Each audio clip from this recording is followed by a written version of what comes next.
Before we get into creating triggers, functions, and stored procedures, let's talk about the similarities and differences. First, the similarities. All of these are database objects containing code that will be executed as a single unit.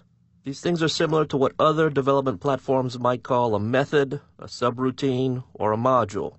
Some other platforms also use the term procedure and function, similar to the way SQL Server uses those words. In SQL Server, triggers, functions, and stored procedures are typically written in T-SQL, but they can also be implemented in any of the .NET languages like C# or VB.NET. Now let's talk a little bit about the differences.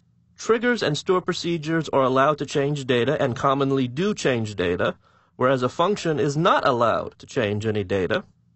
The point of a function is always to return data. Sometimes it returns a single scalar value, sometimes it returns a table. Triggers never return data. A trigger has to accomplish all of its work by changing data in tables, and there is no return value from a trigger. Stored procedures are somewhere in between. Typically, the point of a stored procedure is to change data in the underlying tables, but it is allowed to return a value if it wants to. Commonly returns a 0 or a 1 to indicate success or failure. Probably the biggest difference between the three is how they are called. The easiest to work with is a stored procedure. For a stored procedure, we just simply execute it directly from code, using the phrase exec or the full word execute, and then the name of the stored procedure. This will cause the stored procedure to run at that time. We cannot use this technique with the other ones. So a function has to be part of a select statement. So we see here, we have a typical select statement calling first name and last name.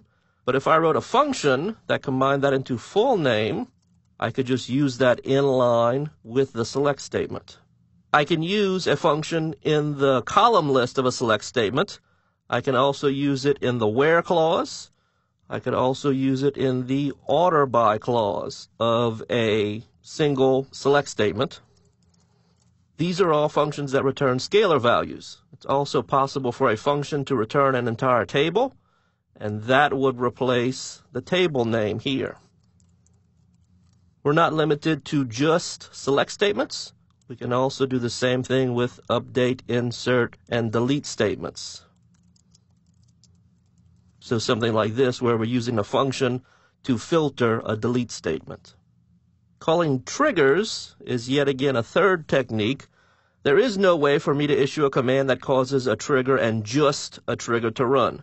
A trigger always runs as a reaction to something. So I do something else on my machine, the machine performs that action, and then afterwards runs the trigger. Most commonly, triggers react to update, insert, or delete statements. So if I have a trigger set up on a table, and I run an insert statement on that table, immediately after that insert, the trigger will take over and execute its code. There is no way to just type in and say, run this trigger now. A membership to lynda.com unlocks this entire course and hundreds of others. Visit lynda.com to learn more.